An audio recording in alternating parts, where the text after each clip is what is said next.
from what I'm hearing from everybody in the truck, it's a pretty crazy one. So let's jump on in. The guy is the one that's bringing this to court, by the way.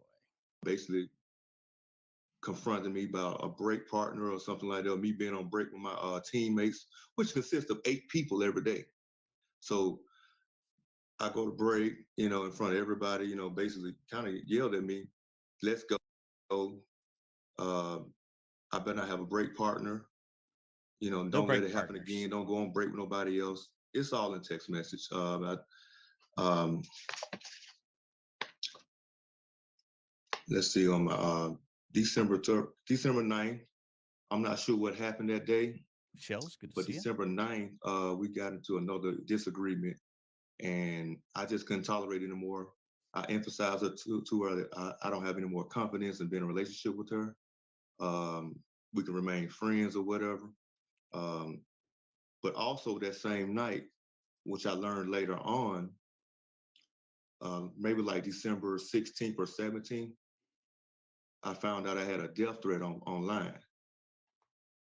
A death threat online. Now, I mean, we've heard some serious stuff, but this is the first time probably we've had something strictly coming from online threatening this guy. Good to see everybody. Lambo Red, good to see you. Oh, yeah. What's going on? Fred, and of course, real quick to Courtney coming in with the one and that, my friend, deserves a hallelujah. A little one. Only one. Courtney, thank you. Death threats, pretty serious stuff. Gonna say her face says that wasn't me, but we'll find out more about this online death threat. Remember, these people work at the airport, like TSA type stuff. So they work for the government. Now, I haven't been involved romantically with anybody over a year, almost a year and a half Celibate. before her. And I've been abstinent for like almost a year, about 11 months before I dealt with her. Abstinent, sorry. Um, Keeping a the seat. last relationship I had, we're still friends. We don't have it. We didn't even end in a bad way. So nobody knows where I stay. Nobody really knows my schedule at work. Only person that knows anything is probably my mom and my immediate family, as far as address and my time. My mom actually don't even know my schedule at work. She don't even know. Not even moms. I got a death threat that's stating that, and I'll give you verbatim. It says, listen up, bitch nigga. I don't roll like that. You're gonna get your flowers before you make it home. And it was sent like 8:43 p.m. on December 9th. And I won't say the bad word he said, but hold up. You're gonna get your flowers before you get home. Does that mean you're gonna die when somebody says you're gonna get your flowers before you get home? I mean, could we have been a little more vague in that threat? Flowers before you get home, babe.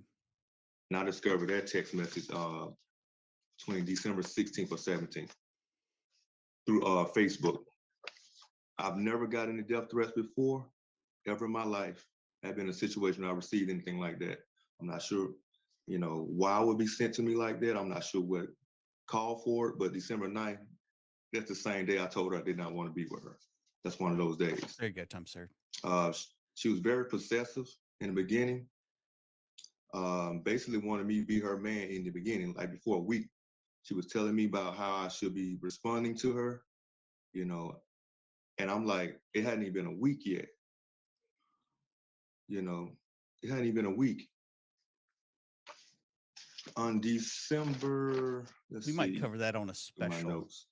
Maybe today or tomorrow or something. After that time period, didn't get in contact with her. December 15th, the phone was connected. A call was connected, and I got information from some guy that stated that they work at Ali Restaurant. I just got off work. Ali. I got home around about 10:30, ish, maybe around 10:30. I used to get home. I got a call around 11:15, or made contact with a call 11:15 with a guy from her phone, stating that she left her phone at this restaurant called Ali. Never heard of the place before in my life. It was located in Stone Mountain, which is like almost 40 minutes away Stone from me, Mountain, Georgia, home of and it's Jake already the Snake 11:15. Roberts. So me trying to be a nice person, because I know she said that she had to pick up her kids for Christmas. She had to go out of town. So I'm trying to basically go and get her phone so she can have contact with her children, so she can pick them up. December 15th, that night. So he's claiming that she randomly called him and said, "Hey, I left my phone at this restaurant and I need you to go get it." That's where we're setting this table. And we're also setting it right there for a hallelujah. Death threats should always be very clear and concise. I'm just going to say that now. And also say this, please like this video. If you haven't done so already, do us a huge favor. This thing don't like itself. Thank you, Lambo. I said, I'll come get it.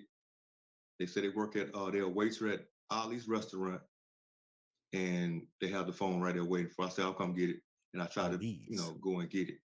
I did take the trip down there. I searched Ali's restaurant. I contacted the owner and all the employees that work there. Have you seen a phone? I just got a call, and I showed that I got a call. There was a call made earlier saying I told to pick up a phone. They told me a guy does not work there. A man does not work there.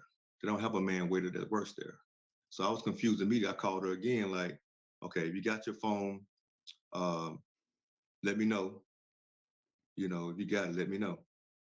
So I ended up eventually leaving Ali's restaurant, and then I found out was another restaurant right next door. I said, well, maybe they I've got it, Dennis. got the wrong one. So I went next door and checked. That restaurant, same deal. They don't have a man working waitress at all there either at night. They don't have anybody. And it was when I left that restaurant, it was two guys confronting me about who I was and trying to get information. They looked very suspicious, like they was angry at me. So I walked by those guys and went straight to my vehicle, and I felt uneasy about that. So, is he trying to say he was set up? Like this was a setup? Doug, I got your email, bud. I got it. I was very much asleep. You got to remember, I'm on the East Coast, so. But I've got the chase. We might cover it in like a special or something since it is so long, and watch it with you guys. But yeah. But this guy, he seems like he's trying to set the table that she maybe sent him into a trap. It seems like maybe this is a laying in wait situation where we've got these strong arm men outside waiting for him. Which was weird. Why they come and confront me? Like Rose, out of all the people that was in there, they confront me, which I thought was weird. I mean, eventually leaving. So what did they say? They were just asking questions about who I was. I didn't give a chance to really. I kept walking, and I'm like, okay. So I got in my truck and I left. So it was nothing. I thought it was pretty weird. Once before I went there, I contacted my mom and said, hey, look, I'm trying to go pick up a friend's phone or whatever. Just to let her know I was on the road. Like somebody know, hey, I'm going to pick up my mom. So I'm going to pick up the phone. And I contacted my mom and say, hey, look, I'm going to Stone Mountain. It's late. Dr. Green, in case anything was to be, crazy going on. You know what I'm at. So basically just telling somebody where I was at that time of night. I got home. I thought about it like, that's kind of weird, man. Somebody actually getting in contact with somebody about this phone, and she's not answering the phone or whatever. I went to her house. Oh, before that, I went to her house. I did go to her house because she stayed like a mile away from that place, about a mile away, maybe 2. So roughly about 3 to 4 minutes away from the place. So I went down to the house just to make sure. Okay, that didn't even make no sense. If he lives 40 minutes away from this restaurant, why would she call him to go and get her phone from there if she lives a mile from the restaurant? I don't know. Sure she got it. I rang the bell. She had a ring doorbell, which has a camera on it. So I tried to get in contact with her that way. At least tell me that she got your phone, whatever. You have your phone. Didn't really answer there. Her vehicle was at the house at that time. I left a note. I say, hey, look, somebody contacted me, say that they're going to they have their phone at Ali, so you might want to check your phone, and she should have that information too. So I left a note at the door. That ended December 12th. December 15th. That was the end of that. I got home. I felt kind of uneasy about it, and I thought about it. Like, well, that didn't feel right. This person don't even work. Say they don't work at the Ali's place, and there's no man that actually worked there. What's going on? I feel like I was being set up or something. Because the two guys that approached me, like out of nowhere, asking me who I am and aggressive, very aggressive. Thought it was Ed Lover. They don't work there. It's just two guys that came out of the parking lot. So I ended up getting in my truck, get on, and I went home after that. See. Some time went by. I contacted my job. I felt uneasy about it, like the threats. Around December 16th or 17th, I'm not sure exactly which date, I went online, and that's when I discovered, like, oh, what'd you do, bro? You muted yourself. Why'd you mute yourself? What is he doing? Come on, man. Hello, Judge, say something. Mr. Anderson, you went on mute.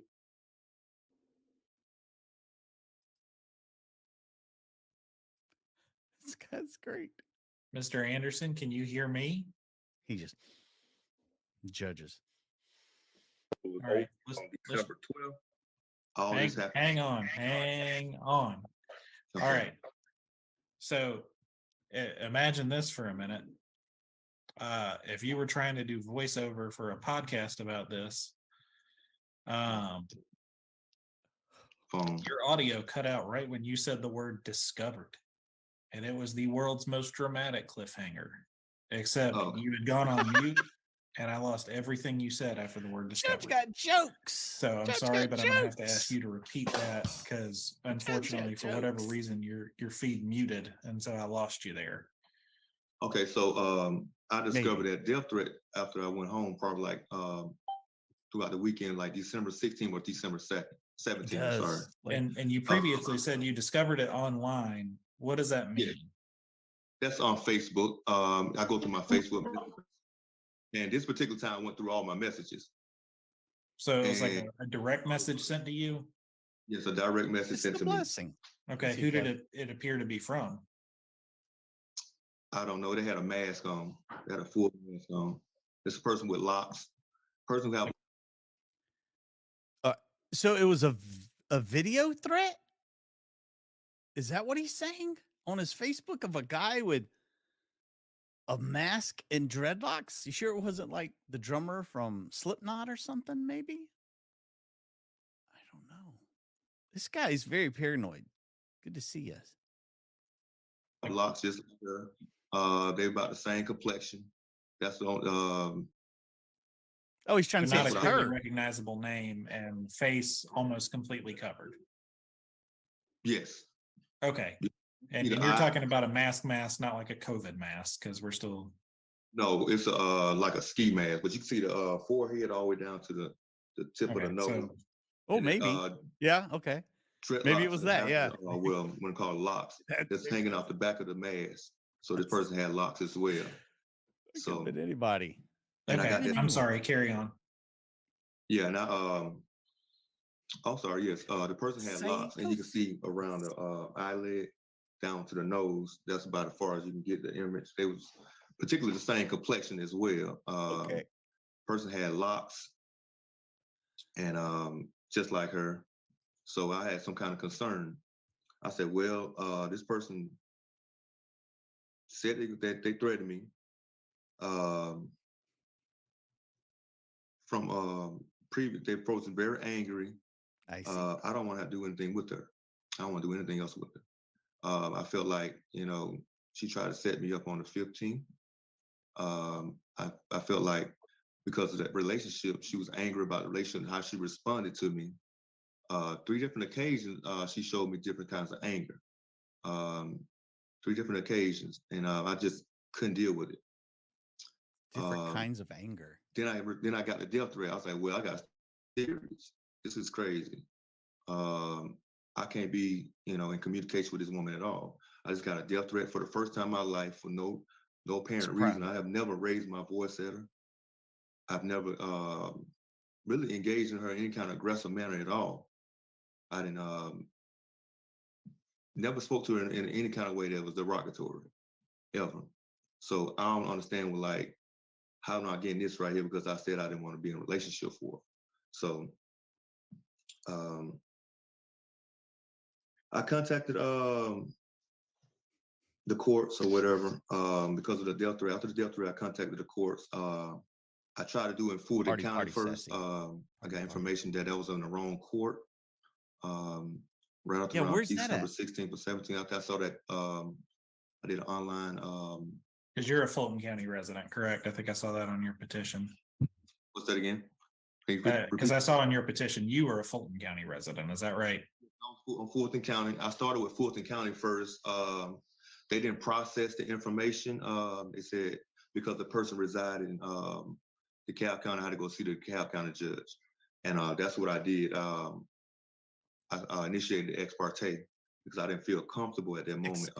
Just had a bad feeling that between that nightclub, that phone call on the December 12th, and that death threat that this person, and I already know this person was not stable enough mentally. She was going through a crisis. She's been through a crisis, and I kind of felt sorry for her because it really ain't her fault. It's not her fault. That's why I tried to stick around just a little bit. I actually cared about the situation. Otherwise, I would have been out of there on the 3rd. December 3rd, I would have been out of there. Wouldn't have been friends at all. Let me see. I think we've covered the substance of the allegations and the petitions. Ms. Lyons, you've got a prompt to unmute there. You have the opportunity to suggest questions for him regarding the allegations he's made if you want me to ask them. I understand that the parties don't agree about the facts, and you always have the opportunity to testify to your own. Should you choose to take the stand and testify. So do you have questions you think I should ask this witness? No, but I would like to testify. Okay. And Mr. Anderson, did you have any other witnesses you intended to call? No, but I had other information that I wanted to put in my testimony that happened after the petition, the refile. My tires were slashed twice, 2 separate days. During the same time, the refile of this petition, the end of that petition, and the refile of this petition, the same day it was slashed, 23rd and 23rd, 24th. Okay, all right. Now there we go. That's a little better.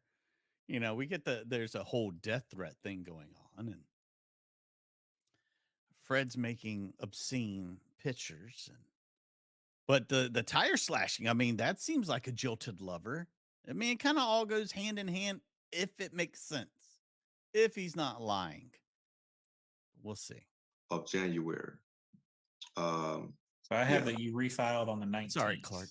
Refiled 19th, but it got granted on 25th.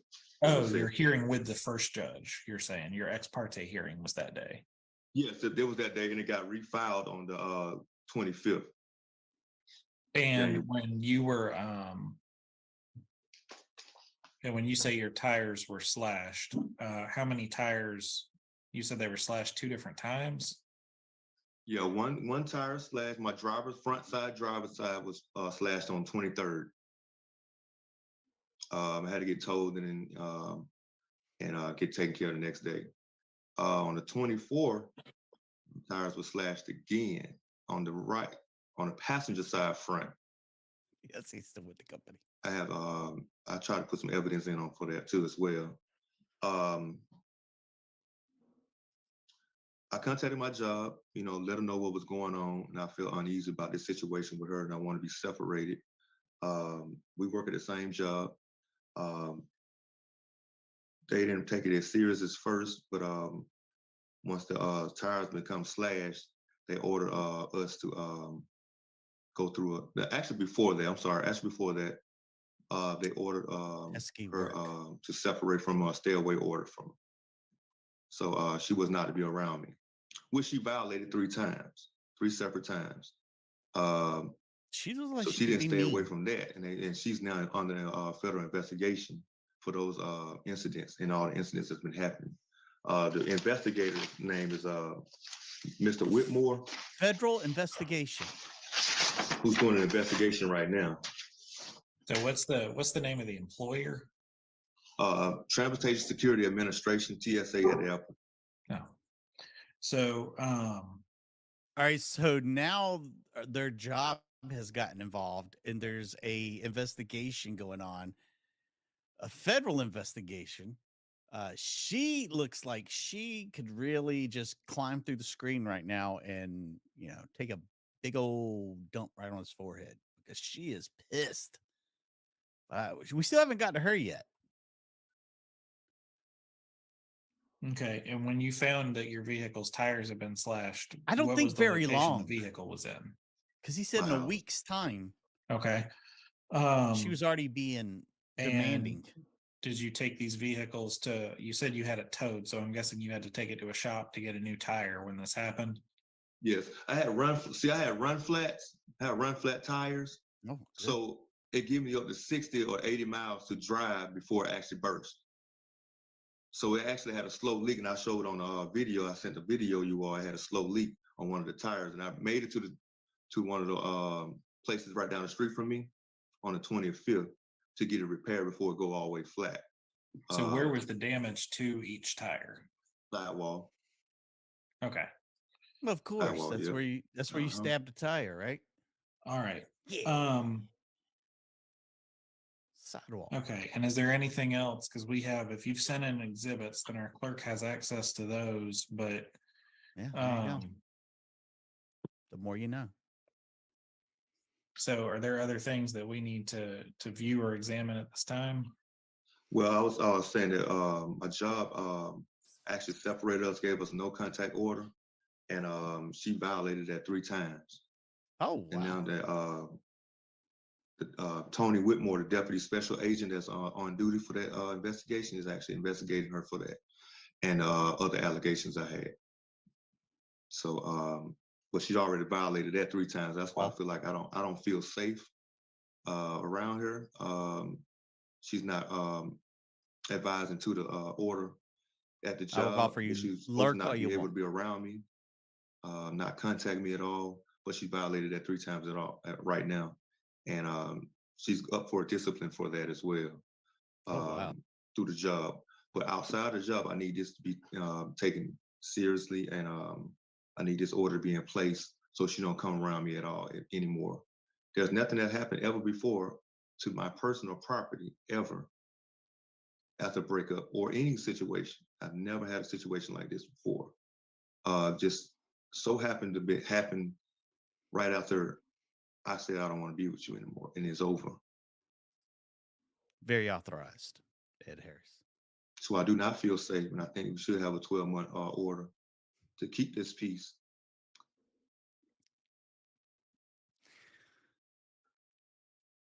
Go ahead. All right. Waiting. Ms. Lyons has indicated that she did not have questions but wished to give her own testimony. Ma'am, did I swear you in together at the outset of the hearing? Is that right? Yes, sir. All right. So you are already under oath. What would you like to tell us today? Your Honor, as a former sheriff, I have cameras and I pretty much don't delete anything. She's a former sheriff. So yeah, I sent in already to you guys. It's under Respondent D.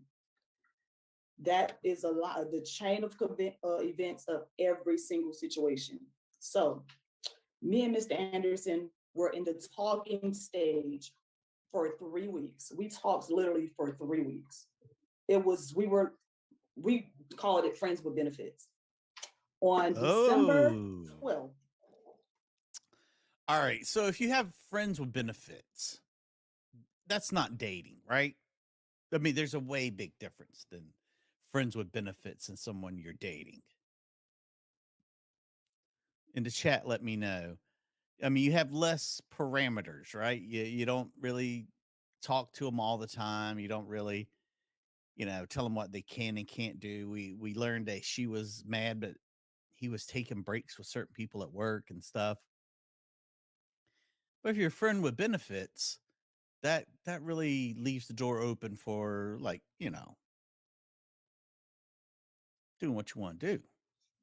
If you pull up the video, it shows the chain of events. He wanted to go to the painted pen. So I'm like, I Googled it. I said, hey, it's 30 minutes away. He's like, okay, let me know when you're leaving. I let him know, hey, I'm 30 minutes away. Then 15 minutes away, hey, I'm 15 minutes away. It's all in the messages that you guys have, that the clerk should be able to access. So then I get there and then I call and I'm like, hey, where are you? Then he says, I'm 15 minutes away. I said, well, how did I beat you here? You live 15 minutes away and I live 30 minutes away, and you knew when I was coming and when I was here. So then he was like, oh, you don't know what I had to do and this, that, and the other. I'm like, well, it's almost 10 o'clock at night. It's dark out here. I'm not from this area. And it's Christmas time. There is a lot going on. How long will it take you? He's like, I'll be there in 15. I said, okay. I'm sitting in the car waiting for him. I'm on the phone with my aunt. I get a Cash App request. He sends $20 and he says, oh, you can go back home. I don't want to be around you. I said, okay. And I said, I mean this from the bottom of my heart. Would you please not contact me again? That was the end of it. We was only talking for 3 weeks. After I asked him not to contact me again, at 8:56 p.m. on December 10th, he sends me at 9:01, excuse my language, Judge. And it should be all in your notes. Fuck you, Tadia, from the bottom of my heart. I've been done with you. You the one keeps trying to cuff me. You're a real psycho. I should have never let you off the hook the first time you disrespected me. You have some nerve talking to me like that. You don't know what the fuck I had to do. I didn't respond. He started calling and text. I didn't respond. Then I received another text. Father God, I come to you now to ask that you touch Tadia's heart. I demand and deceive from her healing so that she can one day feel love again in the presence of the Lord. Touch her mind so she can understand you, Lord, when you direct her to righteousness. Are we praying for this lady after we just told her to F off from the bottom of our hearts? Now we're going to give the Sermon from the Mound? I mean, this guy's a little crazy. Again, friends with benefits. It's just hooking up. This is just the good stuff, just the best parts of dating. But then she says, we talked for 3 weeks straight. When did you have time to do anything else? You leave the door open. You just leave it open. I mean, when did they get to all the banging? I don't know. And the preaching? I do pray that whatever go in such emotional bondage, she shall get through it. Whatever enemy set before her, she is protected and by the rod and the staff. Although she may walk in the valley of the shadow of death, let her be fearless. I know her journey does not end in sorrow, for you, Lord, has her. With your hand, Lord, wipe away her sorrow. Give her the vision and feeling to see her and feel happiness again. I pray for her peace and prosperity. Go on.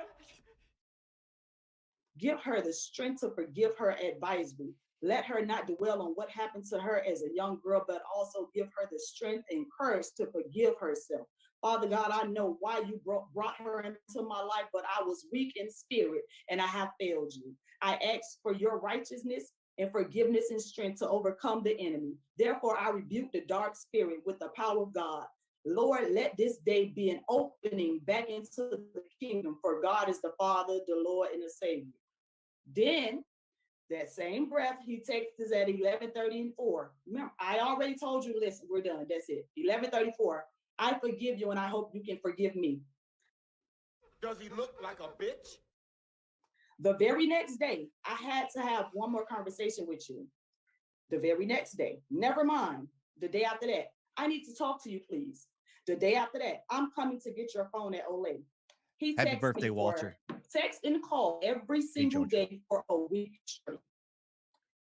Then I said, you know what? It'll blow over. It was 3 weeks. It should not be this serious. He'll let it go. I go to a restaurant around the corner from my house. I order food online. I go pick it up. I left my phone on the little pickup counter. I get outside. I get not even. So what is the restaurant? It's a Jamaican restaurant. Really good. It's a Jamaican.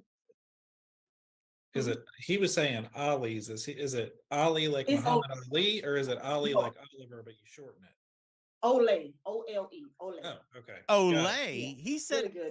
He said Ali's. What do you mean Olay? Yeah, you never date at work. Never date anybody you work with. Ever. Ever, ever, ever. That's why me and Flusha can't date. From the bottom of your heart. I know. Okay. This place is probably pretty good. It's here in Stone Mountain. So I left my phone on the counter. I get like a block away. I turn around. I'm like, oh, I left my phone. I get in the restaurant. The waitress says, oh, you got back fast. I'm like, what do you mean? He said, your boyfriend says he's coming to pick up your phone. I said, I don't have a boyfriend. Look in the call log, it's Raymond. After a week of no conversation, no text, no calls, no nothing, you're still calling and texting my phone. So then he goes, I guess he went to the Olay restaurant. Then he came to my home, 12:20 in the morning, 12:22 to be exact. So Hank, let me pause for a second here. Your understanding of what happened is that the restaurant contacted him about the phone? He called my cell phone. They answered and said, hey, whoever the owner of this phone, you left your phone here. I also sent that in as well. You guys should have 1, 2, 3, 4, 5, 6, 7 evidence filed with you guys. I'm talking about a mound. You don't want to know what mound I'm talking about. So instead of it being the way he was talking about, remember how he was saying, I'll put this right here so I can be taller. Remember how he was saying she called him about her missing phone she had left at this restaurant and he lived 40 minutes away. Now we're hearing from her. He called her phone a week after not talking at all. He called her phone and people at the restaurant answered the phone and said, hey, this lady left her phone here. If you know who it belongs to, let her know her phone's here. So instead of maybe doing that, maybe I don't know exactly what he could have done, maybe on Facebook or something, he goes to the restaurant to get her phone and then go to her house like he's using it as his excuse to go to her house. This guy's real tricky. He's lying to us, I feel like, but I feel like they're both kind of lying though. Nancy, good to see you. He had been calling and testing every single day. So they told him, hey, if this the owner of the phone, you left your phone at Olay. So then after, I guess he goes to the restaurant, my phone is not there. He comes to my house, 12:22 in the morning, banging on the door from 12:22 to 12:28. I also sent that evidence in. I never answered the door. I did not answer the phone calls. I did not answer the text. Then he proceeds to leave a note on my door to say, hey, nah, Kev, this is a whole new case. They said you left it at Olay on Memorial. Hey, I called your phone earlier today.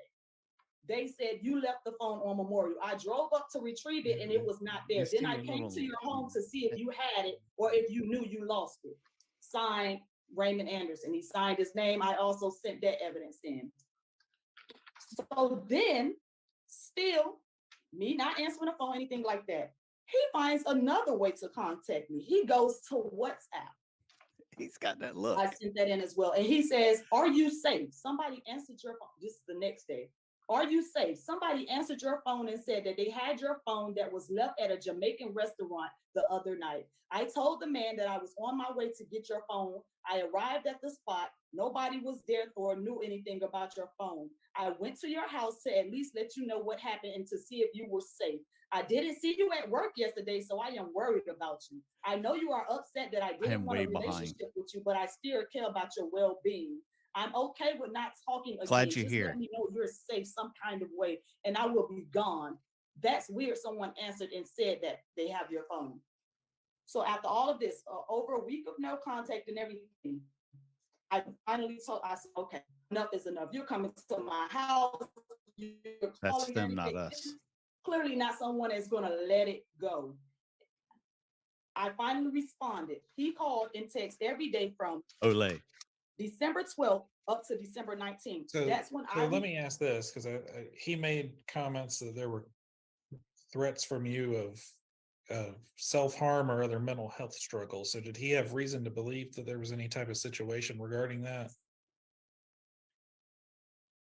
No, but clearly I see what I'm dealing with here. So, I mean, they are both way too invested. I mean, why are they meeting for food and stuff like that? If this is just a booty friends with benefits type deal. He did send her $20 when he stood her up at the restaurant. I'll give him that. And there's nothing wrong with that. That seems fine. But this carrying on, we can't even have enjoyed the friends with benefits part because we're too busy with this craziness. And 2 bones from Angela. Thank you, Angela. Let's continue. Listen. Look, we're here for a dating violence TPO. And so hang on, Miss Lyon. So what I want us to focus in on as best we can are allegations of things that fall into the dating violence statutes, which primarily are violence, felonies, and stalking in the broadest possible categories. And so what he's testified to are some sort of a pattern of conduct involving some other people, and then contact subsequent to the filing of this petition at work. And so have there been incidents at work, and what were the nature of those? Get into them now. So on December 19th, I said, listen, I have told you several times not to contact me. You have been calling, texting, and showing up to my place, knocking on the door. It's obvious you cannot take no for an answer. So my next step is to file a stay away order, and I will be informing HR. That's December 19th. That was my next off day. Was Friday, Saturday, and Sunday. I'm off. When I returned to work on December 21st, I contacted HR. I filed the complaint at work. Then they opened a workplace harassment case. You also have that. After I did that, he received a no contact order at work from me, from the job, letting him know, listen, this is going on. And then they opened a harassment and violation. All of a sudden, after I do that, he goes and files a restraining order. What day was this? She's even got crazy looking notes. It's right here. January 25th. After we have a whole investigation open at work right now about this harassment. So now that you know you're under investigation, you're going to file a restraining order. Well, I'm going to stop you there because he filed this before and the sheriff did not serve you with the order. So this has been ongoing since December, essentially. Since early December. Georgia law requires that the petition be refiled after 30 days. Since after me asking him not to contact me again. I sent all of this, everything, the videos, the text, everything is in. I sent everything in. Yeah, they're bitter enemies. The statements from TSA, I've sent everything in. She gets big eyed. All right. So, sir, do you have questions that you would like me to ask this witness at this time? You're on mute. Muted. You may need to click that button to unmute. Happy birthday, Lisa B, on the 19th of December. Pretty sure we probably told you happy birthday already, but it's okay. Never ever, Tina. It's dodgy. Never ever do that. Make sure you guys like this video. Do me a favor. Appreciate that. Thank you. Let's start with say December 12th. He said a whole week. Our last conversation was December 12th, not December 9th. Our last personal conversation, the relationship ended December complete. I need us to be asking questions and getting answers that deal with the commission or lack of commission of acts of violence, of dating violence under the Georgia statutes. So whether the relationship ended on the 9th, the 12th, or the 14th, or any date thereabouts, what's important is that it ended about 2 weeks before Christmas. And I've got a general idea of what's going on. But what we need to focus on in the interest of moving this in an appropriate amount of time is the allegations of acts that would qualify for protective orders. And so to the extent you have follow-up questions for this witness regarding her. Mark, they work at TSA at the airport. So they've already got a federal case going on as well. Testimony about the commission or non-commission of those acts, this would be the time for those. Okay, I do have some questions to the client.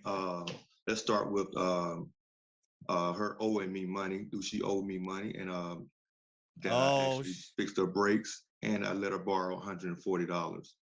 That can all be true or false, but it does not change how eligible or ineligible you would be for the granting of a protective order. Right. It's the reason why I contacted her again. Basically trying to have some kind of contact. She owed me money, said she'll pay me back. I needed to have one more conversation with her. Show money, to guys. actually try to discuss how we're going to get paid back. Okay, so I'm more inclined to treat this as rebuttal testimony because I think it's easier handled for you to have an opportunity to explain yourself as opposed to asking questions and trying to pull the answers out of from her that you want to receive. And so you're saying you were contacting her about outstanding financial issues. And when were you making that contact with her? I made it December. Thank you, Joel. I made it 3 days after that. From December 12th to December 15th. Let's just say mid-December. Yes, mid-December. Got it. Okay. Yeah, once that was it. She said she's gonna pay me that Friday. Never received that information, never got paid or anything like that. December 21st, she did not file it at my job. I actually filed. December 21st at the job, a no contact order at my job. I actually filed that case at my job and notified them. December 19th, actually. She contacted the job after I filed, but I was already filed through, we got a process called conflict resolution, workplace violence. I filed with them December 19th. I already contacted them. She did not file December 21st. I did. And she also received a no contact order for me, and she violated it 3 times. That's what she received from them. They told her not to contact. You've referenced her violating that order, but and what was the nature of the violation? Like, what did she do for each of those violations? She followed me around the airport. We work in the airport, so they kept us apart, and she was aware that she was not supposed to be around me, but she made her way around me like all day long. She was stalking me, different lane, different areas, and I contacted my supervisor and managers, and they have video proof of that. That's what gave her the first violation was 3 times that day. Money's the never second violation, she did it twice. And on I'll give you exact dates. They contacted her January 25th, 2023, January 25th, and February 2nd, 2023, of these violations. And at that moment, Tony Whitmore, who is the deputy special agent, got involved to investigate the matter because it had to be taken to another place because she would not follow those regulations. Now she's up for some type of disciplinary, but once they're going to complete the investigation first. But during this time, I contacted her a couple of times. I told you all about that, why I contacted her, because of the phone issue.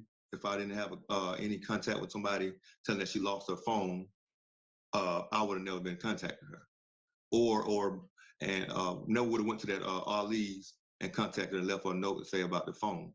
Hey, your phone is left. Yeah, I mean, that's anybody that really trying to do a good deed for somebody that really, getting punished for a good deed, which was harmless, was not a violation of law or anything like that, was not a particular, I'm trying to harass her. No, it was just to basically simply get you to throw your phone so you go out of town that week, which you already explained to me, to go out of town to get your children because you don't have the custody of your children. You're trying to get the custody of your children. Ooh, that hit hard. All right.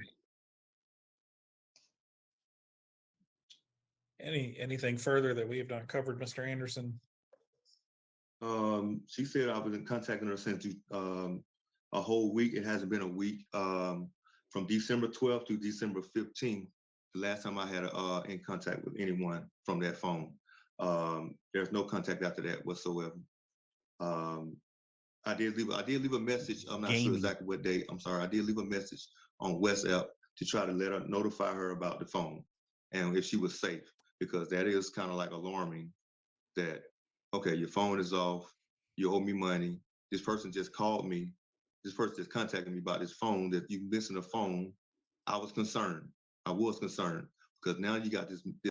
I like that he kind of switched it up. He went from that they were like, an item type deal to now he switched it up to he was concerned about her. And now he switched it up once again to, Your Honor, she owes me money and I'm just trying to get paid. That's all. That's the only reason I'm involved like this. Please don't think I'm trying to harass her at all. This health crisis that you explained to me about, that you're not stable. You was basically suicidal. Now worried about you, like, okay, did you, because of the breakup, did something happen to you? So that's why, yeah. So when we have these cases, we have a few questions that we're tasked with answering. The first question is a jurisdictional one based off where people live. Those questions are pretty straightforward questions for the most part. The next question is, has an act of fill in the blank been committed? There are 3 different types of petitions. There are family violence petitions, there are stalking petitions, and there are dating violence petitions. This is a dating violence petition because that's the one that it would most accurately fit into of the 3. What I can tell you, and then the last question is, would this prevent future acts from occurring? Where's the acts of violence, by the way? It sounds like maybe some light stalking. Titus O'Neil was way more dignified, I thought, but you get lonely. And I'll tell you both a few things. You've both made it clear today that neither of you wants anything to do with the other, which will continue to make it a challenge as you exist in the same employment space, even one as expansive as the Atlanta airport.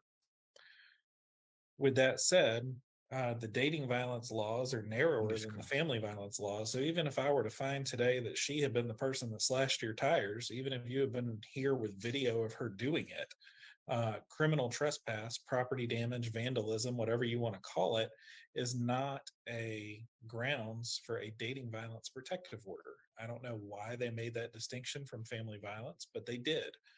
And so that difference in the law is significant. So if it was family violence, the old slash tires would fall into play, but since it's dating violence, it does not. Okay. You have used the term stalking in the context of what's gone on, and the definition of stalking in the context of this type of order is very different than the way that we might use that. I don't want to say socially, but in everyday speech. And what is required is a pattern of behavior without a legitimate purpose for the purpose, but also the purpose of threatening, intimidating, or harassing. And what that really requires is a violent undercurrent. And so her proximity to you and even her following you in the workplace, I'm not in a position where I sit today that I can say that that was without a legitimate purpose because I don't know enough about her job duties or responsibilities that day. What I can say is that an authority higher than DeKalb County, the federal government, is on the case. Cocaine down to the ground, cocaine.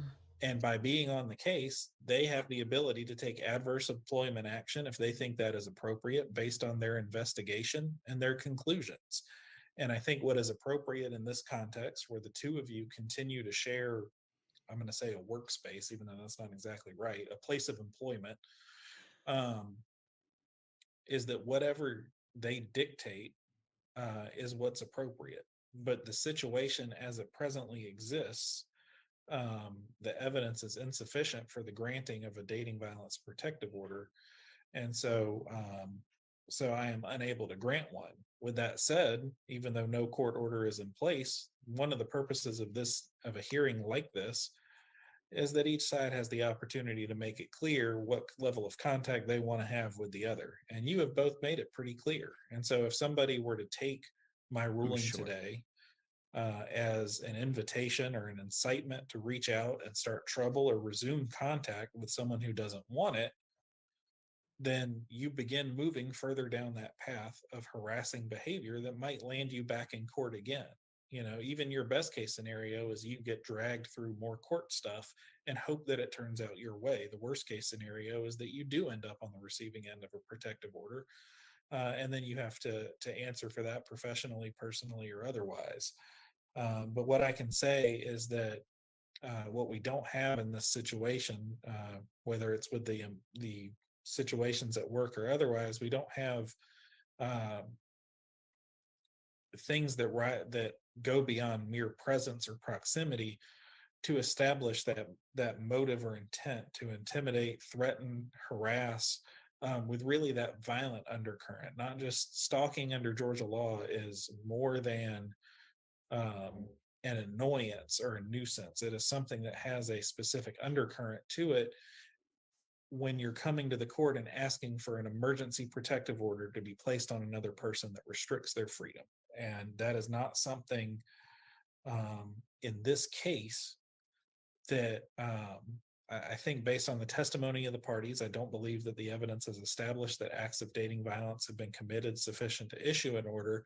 And I also think that, based on the testimony of the parties, the ongoing intervention of the federal government in the form of TSA and federal investigators seem to be managing, or in the process of managing, the situation based on whatever evidentiary findings they make.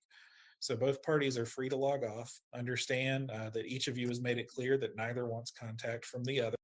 Okay, so he's saying, I'm just going to leave this over in the hands of TSA to, punish you guys, do their investigation, and he feels confident they'll take care of whatever workplace problems they're having. But again, the whole thing about the slashing the tires, the stalking, and everything else, it's way different when you're just dating. You're not in a marriage or something like that. So, and with the stalking, there's really nothing that they can go for. Like, they needed him to do something. It's almost like something bad has to happen before, they'll do anything. Yeah, Creed is hanging out with his dad. Doug, that is exactly right. They're exactly what Doug says. Something bad has to happen before they'll grant this whole thing. Why don't Bishop get on these videos? Because he doesn't work here.